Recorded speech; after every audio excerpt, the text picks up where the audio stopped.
brought to you by V-Guard, a product by Sensodyne and Vimal. We are Zubal. ગુજરાતમાં ગરમીએ મચાવ્યો છે હાહાકાર. રાજ્યના 6 શહેરમાં તાપમાન 44 ડિગ્રીને પાર પહોંચ્યું.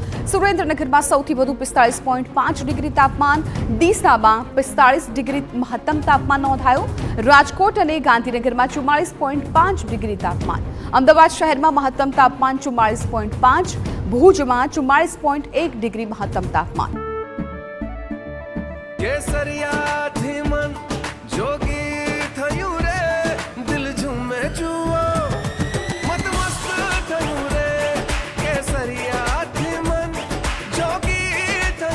हर पल मनाओ केसरी त्योहार. विमल, बोलो जुबान केसरी.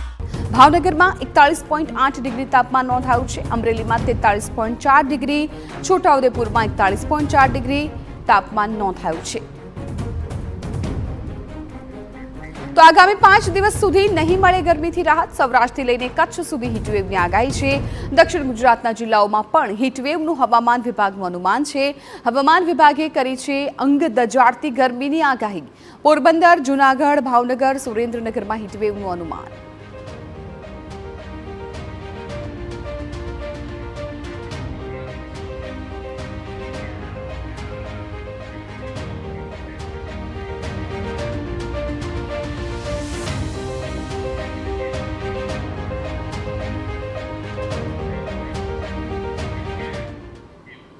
હવે વોલ ગ્રાફિક્સના માધ્યમથી આપને સમજાવવું છે કે તમારા શહેરનું તાપમાન કયું છે. અલગ અલગ જિલ્લાઓનું તાપમાન છે અત્યારે સ્ક્રીન પર અમે આપને બતાવી રહ્યા છીએ ટકાવારી સાથે.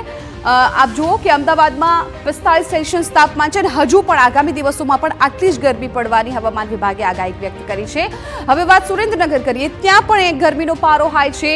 45 સેલ્સિયસ તાપમાન સુરેન્દ્રનગરમાં છે અને સૌથી ગરમ શહેર પણ સુરેન્દ્રનગર બન્યું છે. ગાંધીનગરની વાત કરીએ તો ગાંધીનગરમાં પણ એક જ સરખું તાપમાન આપ જુઓ. અમદાવાદ, રાજકોટ અને અમદાવાદ, સુરેન્દ્રનગર અને ગાંધીનગરમાં 45 સેલ્સિયસ તાપમાન નોંધાયું છે.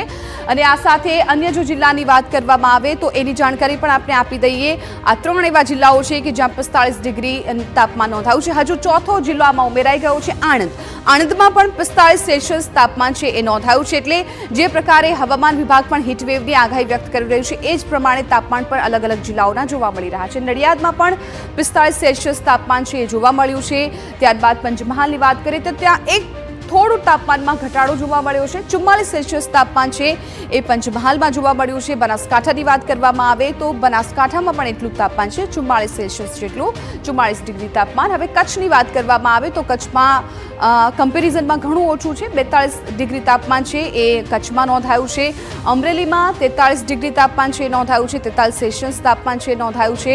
ત્યારબાદ રાજકોટની વાત કરીએ તો રાજકોટમાં પણ અમરેલી જેટલું તાપમાન છે, 43 સેલ્સિયસ તાપમાન છે, 43 ડિગ્રી તાપમાન છે રાજકોટમાં નોંધાયું છે. અન્ય જિલ્લાની જો વાત કરવામાં આવે, જાણકારી આપી દઈએ જે પ્રમાણે હવામાન વિભાગે પણ હીટવેવની આગાહી કરી છે એ પ્રમાણે આગામી 5 થી 6 દિવસ છે એ પણ થોડા ભારે રહેવાના છે. હવે હીટવેવની આગાહી ક્યાં આખરી ગરમી પડવાની છે એ જણાવી દઈએ. પોરબંદર, જૂનાગઢ અને વલસાડ આ જિલ્લાઓ છે ત્યાં આકરી ગરમી પડવાની છે તેવી હવામાન વિભાગે આગાહી વ્યક્ત કરી છે. આ સિવાય કચ્છ, સુરેન્દ્રનગર અને ભાવનગરમાં પણ ગરમી પડશે.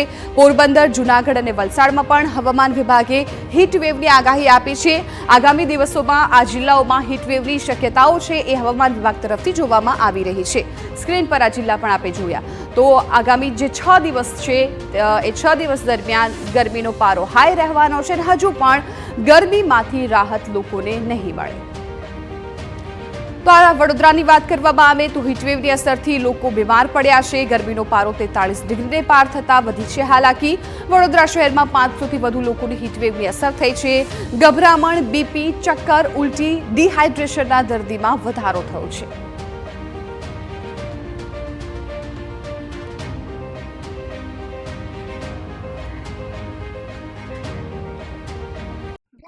By V-Guard, a product by Sensodyne and Vimal. We are Zubal.